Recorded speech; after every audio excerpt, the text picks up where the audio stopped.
ไอ้ยะวันนี้มาพบกับปุ้มบังมี่หมายเดียวกาวันนี้ปุ้มเอาประวัติการจนแบบกล่าวก็งัวกูดังกูซี่กิโลซองกีตีจนกันต่อเจ้าติดสนามนามกระจายมาฟ้ากันครับกูนี่เล่งได้ว่าดาวรุงฟอร์มสดปอบตัวเก่งกาดูแก่งปุ๊เลยF4ติดตามรอเล่กันมานัดแนนนัดเนียนระว่างตาไล่ครับตานแรมเคยรักตานไล่กด1เคยรักตานแรมกดตรงมาที่ครับกาสำหรับตอนนี้เคยเล่นวัวหลวงหน้ากาวกลุ่มบังมี่หมายเดียว VIP ตอนนี้กาเปิดหลวงหน้าได้กันก้นแล้วยาวๆนะครับเปิดมาเบียดเลยเปิดซอดเปิดตี้เปิดใบบังได้กามได้แต่งกินร่องกลางบายมีใต้ตัวรถไอเล่ตานกดมาตีหน้าจองติ๊กตอกบังมี่หรือID ไลน์ที่เกี้ยนอยู่หน้าจองมาได้เลยครับผมกาเดียวเราไปกว้างประวัติการจุนแบบกล่าวก้องต่างช่องตัวกันนะครับกัดตัวติดตาเน้นอยู่หน้าจอสายมือนี่เจอวานโนดเลี่ยมเป็ดหยดนำใจหรือว่าตาไล่ตัวนี้กาตัวดีตัวเก่งกาดูแกงโป๊ะเลยจนมาแล้วเจ็ดอ้นหลาดรุ่นหนาอีโรตีสายก้าวมาตองไล่ตัวนี้จน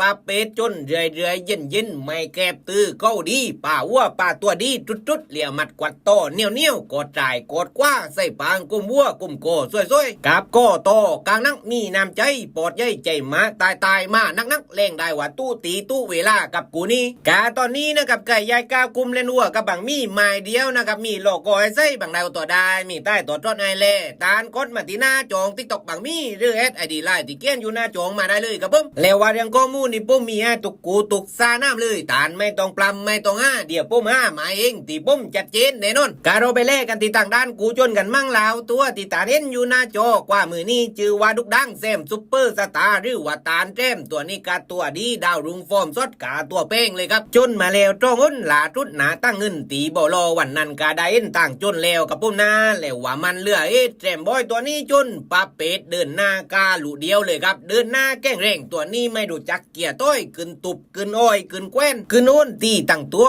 ก้มก่อโตกลางเดินตุบเดินนั้นไอเปื่อหน้าใจไม่ตัดเลยกับผมนาเหลี่ยวมัดกวัดโตคือก้องจบเล่งได้หวานเลือตรุ่มกำลำลือเลยกับผมนาตัวนี้กาสำหรับดูปีในวัวเต่าแกสามารถจิกุนนายยาเล่ใต้ตัวรถกูนี่ก้าวกลุ่มบังมี่หมายเดียว VIP ตานกดมาตีหน้าจองติ๊กตอกบังมี่หรือID ไลน์ที่เกี้ยนอยู่หน้าจองมาได้เลยครับผม